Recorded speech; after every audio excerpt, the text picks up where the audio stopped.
Hi everyone, I am David. I have a background in aerospace engineering and experience in the energy consulting sector. Currently, I'm very interested in the role that renewable energies will play in developing countries, both for climate change adaptation and mitigation. And to this project, I try to bring a more quantitative and engineering view in order to solve some of the problems that we have been experiencing while developing our idea. Hi, my name is Sonia, and I have a background in biology and sustainable development. During my time as a research assistant in coastal Australia and in the Peruvian Amazon, I learned firsthand the importance of promoting and incentivizing environmental stewardship, as well as providing sustainable employment opportunities to local communities in these areas. Hi, I'm Kristen, and a proud Belizean. Born and raised, as they say, along the pristine beaches of the second largest barrier reef in the world. I am passionate about preserving the integrity of the environment, as well as the development of local communities, so that people can live the lives that they believe are worth living. Hi, my name is Dominic. I have a background in business administration and finance, and my passion is to work on financial projects that accelerate the transition to a sustainable, low-carbon economy.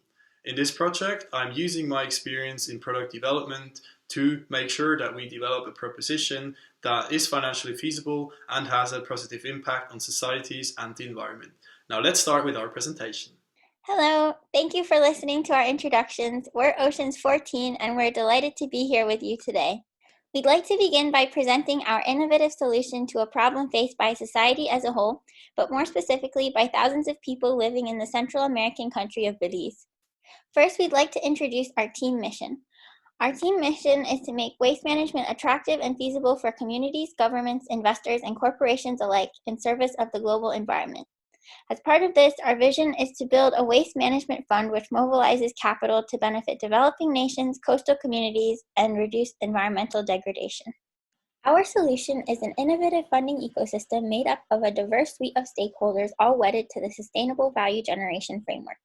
Private equity investments are used to finance infrastructure in developing nations, which in turn empowers and employs local communities and generates positive environmental impacts. Additionally, waste management products and pollution offsets are sold to generate revenues, which are then used to provide returns to investors. Local governments act as partners to reduce project and profitability risks, and in turn receive the benefit of optimized waste management infrastructure. This investment framework therefore generates a variety of benefits across the stakeholder suite, including in this specific case, waste management infrastructure in the form of an anaerobic digestion plant and an in-vessel composting facility in Belize. Additional benefits include reduced pollution, community empowerment, sustainable value streams, and innovation in the form of our plastic pollution offsets. To receive a general understanding of the targeted design of our plastic waste offsets, should think about voluntary carbon offsets. For many large organizations, the offsetting of emissions is now part of their corporate social responsibility strategy. However, such carbon offsets don't account for the negative externalities on terrestrial and marine ecosystems that are caused by post-consumer plastic waste. To compensate for the plastic pollution that they cannot mitigate, concerned multinational organizations seek a financial service that is currently not available in the market. The concept is based on a three-step process. First, we quantify the plastic waste footprint of an organization. Second, we offer consulting services to reduce the amount of plastics that are not correctly disposed of. Third, we offer organizations a solution to compensate for the plastic pollution that they cannot reduce in the short term. Derived from our comprehensive research, interested corporate off-takers that play a crucial role in the plastic waste generation can be divided into three groups: producers, distributors, and accelerators. After presenting our solution, we now want to take a step back and deep dive into the value proposition that we offer to our key stakeholders. For the corporate off-takers, we offer an integrated solution to improve their operations along the triple bottom line. In terms of profit, we are confident that collaborating with us will increase their brand reputation that can ultimately lead to higher revenues and investment attractiveness. Focusing on people, corporate off-takers receive the opportunity to attract new customers and increase loyalty with existing customers. And lastly, corporate off-takers actively contribute to make terrestrial and marine ecosystems more resilient. Our next key stakeholders are investors, to whom we offer the opportunity to generate attractive risk-adjusted returns. This will be ensured by a stringent and well-designed risk mitigation strategy. Also, investors promote economic growth that helps them to bring opportunities to the clients of tomorrow. And finally, We provide value to local communities by bringing economic development, supporting them in creating a more resilient agricultural system, and ensuring a stable energy supply. Furthermore, the reduction in solid waste that ends up in landfills or is dumped in the environment leads to less environmental pollution, as well as other co-benefits such as improved biodiversity in the region. Our business model is inspired by circular economy principles and is built on sustainability to its core. So, what is the problem that we're trying to solve? Waste management in small developing countries is understandably a challenge because of A, financing challenges for infrastructure projects, B, lack of public engagement due to varying and often opposing priorities, and C, lack of community empowerment, causing disillusionment among the population and especially among young people. The combination of these phenomena result in excess waste being produced, especially as the tourism industry in Belize continues to boom. This further pressures the waste collection process, then leading to improper waste disposal, oftentimes with it ending up in the ocean and being burned in open dumps. Now, what are the specific problematic solid waste in Belize that have not yet been successfully tackled? First, the green waste, especially from agricultural industry that makes up around 16% of Belize's GDP, ends up in the environment and in landfills, emitting greenhouse gases such as methane.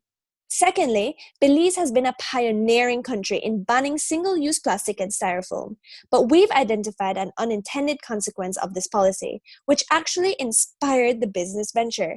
As alternative biodegradable plastics flood the market, they can cause even further pollution if they're not composted in an industrial setting. Hence, we found it imperative to provide this necessary service to avoid this disastrous outcome. Thirdly, sargassum and algae has plagued the coastlines of the Caribbean, leading to respiratory conditions and dampening the inflow of tourism. So green waste, compostable plastic, and sargassum are composted to produce high-quality compost to improve soil quality, essential for the agricultural and tourism industry. And lastly, with the booming tourism industry in Belize comes significant food waste that ends up in landfill, also producing greenhouse gases in the process. This food waste will then be channeled to anaerobic digestion that then produces renewable energy for the grid. After this thorough needs assessment and incorporating risk considerations, we're proposing that the finances we raise are used to build and operate a waste management ecosystem as a whole that would allow for more efficiency as we seek to solve the problems mentioned. The process starts from making it easy for households and institutions to separate their waste, educating them and a wide array of other stakeholders on the importance of doing so. Waste collection will be made more effective to ensure timely collection of different waste streams to make further sorting and processing more efficient. The million-dollar question is now, how do we finance this project? The anaerobic digestion facility will be completely funded through equity investors. Most of the capex required to build the in-vessel composting facility will also be funded through equity investors, although our model relies on a small grant from the government or international financial institutions. We consider this to be a feasible assumption given the fact that we transfer the ownership of the facilities to the government for free after 8 years of operation. We consider the source of funding from private equity investors to be equally split between family offices, ultra-high net worth individuals, sovereign wealth funds, and foundations. In the free cash flows graph, it is possible to see how the total amount of waste processed, which directly impacts the cash flows, grows every year. Both facilities reach maximum capacity in year 8 of operation. As it can be seen, the 80 plan, which requires a higher capital expenditure, gives higher earnings in the future. According to that, we have found the 80 NPV to be 2.3 million with an IRR of 18%, and for the IBC to be 1.1 million with 19% IRR. This gives a total NPV of 3.4 million, with a payback period for both facilities of 6.5 years. We have used a discount rate of 10%, estimated using a CAPM approximation, using a beta for emerging markets within waste management services. The initial investment by private equity investors is around 8 million, and the unrealized return around 2 million. These ambitions sound great, but how do we ensure their actual implementation? By measuring and reporting them. We therefore seek to answer some key questions. How does impact scale with growth? As the company grows, there'll be increased employment opportunities, further investment in education, and in entrepreneurship opportunities. But what are the unintended consequences of the project? These are considered by ensuring the model is built around reducing waste overall to tackle the root cause of these issues, as opposed to solely viewing waste as an input for financial gain. And the climate impact? The impacts of our fund are directly quantifiable, reducing GHG emissions, mismanaged waste pollution yearly. Do we have measurable and clear goals? The measurement of impact is guided by the Sustainable Development Goals and the UN Principles for Responsible Investment. As the SDGs are a globally agreed upon framework, we've aligned our project with clear SDG targets. Some specific targets are a testament to the demand for this service. For example, SDG Target 11.6 specifically states that we should pay special attention to waste management. I will now take you through some of the risks associated with the project. Qualitative analysis reveals myriad risks of varying significance and occurrence likelihood. Here we've identified our most pressing risks, which we will seek to address with conscientious mitigation action. As you can see in the upper right quadrant, we've identified value stream pricing, return size, supply chain, corruption, and waste sorting risks to be key areas of focus. David will now go on to demonstrate the sensitivity of our returns to some of these key risks. We have divided the sensitivity analysis between variables affecting costs and revenues, assessing how a 10% change in main inputs in the model affect the valuation of the project. Regarding cost, NPV is more sensitive to a change of CapEx. On the other hand, regarding revenues, the NPV is very sensitive to the total waste processed, as well as to the energy and compost price. What is really important to see here is that the change in price or demand, both in carbon credits or plastic credits, doesn't significantly affect the value of the project. Consensus mitigation will allow us to reduce the probability and materiality of risks that are significant to our project. As we saw in the sensitivity analysis, project performance is highly sensitive to the pricing of the compost and energy that we generate. To mitigate this risk, we will encourage government investment in the project to provide security and policy visibility. We will create a diversifier buyer network to dilute price change effects, and we will set up clear contracts and PPAs. CapEx impacts the attractiveness of our project and is threatened by supply chain and corruption. To protect against these threats, we aim to meticulously manage our supply chain needs, as well as perform thorough auditing, ensure contracts are airtight, and implement an industrial bidding process. As demonstrated by the graphic on the right, our risk matrix changes substantially with mitigation actions. In this last section, we will present the scalability potential, the team that's behind Oceans 14, and the next steps of our project. For the scalability of our innovations, we're convinced that our financial framework allows us to combine different investments and create a diversified private equity fund. As you can see on the slide, we see the project in Belize as our first investment opportunity that will later be complemented with equally attractive investments. Not only can we diversify our investment approach along different sectors, but we can also undertake a geographical expansion to other regions with similar problems. For our second innovation, we envision to combine a wide range of project developers, intermediaries, and corporate off-takers in the near future. The novel plastic waste offsets have the potential to be scaled along 3 dimensions, including different sectors, regions, and waste types. Our diverse management team and advisors make us confident that we can realize the waste management facilities in Belize and achieve maximum scalability in the future. Combining expertise from engineering, social policy, science, and business, our team has all the requirements to make this concept a reality. Throughout the last weeks, we are lucky to be supported by many relevant professionals and organizations that allowed us to challenge and develop our project. For next steps in our process, we are happy to announce that we can count on their further support.